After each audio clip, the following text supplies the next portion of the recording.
السلام عليكم ورحمة الله وبركاته. الحمد لله وحده والصلاة والسلام على من لا نبي بعده.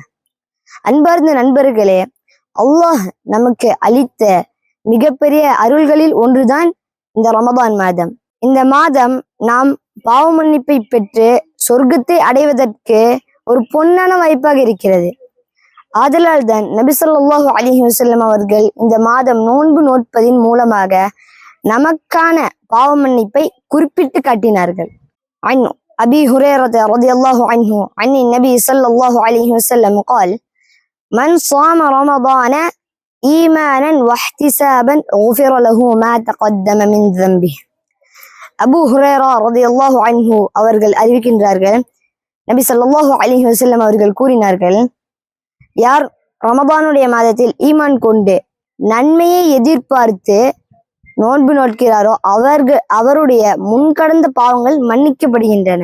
எனவே இந்த ரமதானுடைய மாதத்தில் நாம் பாவங்களை மன்னிக்கப்படுகின்ற மாதமாக ஆக்கிக் கொள்வோமாக. அஸ்ஸலாமு அலைக்கும் வரஹ்மத்துல்லாஹி வபரகாத்துஹு.